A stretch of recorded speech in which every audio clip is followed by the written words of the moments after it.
Video వచ్చేసి last Sunday video అనమాట. Last Sunday వచ్చేసి సంకటహర చతుర్థి. మేము వచ్చేసి మా అమ్మ నేను వచ్చేసి ఒక 2 ఇయర్స్ నుంచి థర్డ్ ఇయర్ వస్తుంది ఇప్పుడు. ఒక 2 ఇయర్స్ నుంచి కంటిన్యూస్గా అయితే చేస్తున్నాం. ఇది వచ్చేసి మంత్లీ వన్స్ అయితే వస్తుంది. క్యాలెండర్లో కనపడుతుంది సంకటహర చతుర్థి అని చెప్పి. మార్నింగ్ పూజ చేసి ముడుపు కట్టుకుని మనం కోరుకున్న కోరిక అయితే నెరవేరుతుంది.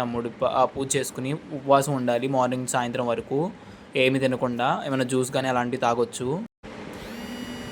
ఫస్ట్ టైం వచ్చేసి మా రూమ్లో చేసుకున్నది అయితే పెట్టాను. ఈసారి మా ఇంటికి అయితే వెళ్ళాను. మా ఇంట్లో అయితే ఇలా చేసుకున్నాం. ఇక సాయంత్రం వచ్చేసి నేనైతే బయట తులసి కోట దగ్గర దీపారాధన చేస్తున్నాం. మా అమ్మ వచ్చేసి ఇంట్లో పూజ చేస్తుంది. ఇక సాయంత్రం టైంలో మనం చంద్రుడి ఫోటో చూసి చంద్రుడికి కొంచెం బియ్యం అవి వదిలేసేసి అన్నం అయితే తినొచ్చు. 7 దాటాక అలా తినొచ్చు. ఇవి చేస్తే కొంచెం విఘ్నేశ్వరుడు అంటే గణేశుడు కొంచెం కోరికలు నెరవేరుస్తారని నమ్మకం. మీకు ఏమైనా డౌట్స్ ఉంటే కామెంట్ చేసేయండి. Okay, signing off. ఇక్కడ దాకా వచ్చారు మన ఛానల్ లైక్ అండ్ సబ్స్క్రైబ్ చేసుకోండి. ఓకే బాయ్, మళ్ళీ నెక్స్ట్ వీడియో కలుసుకుందాం.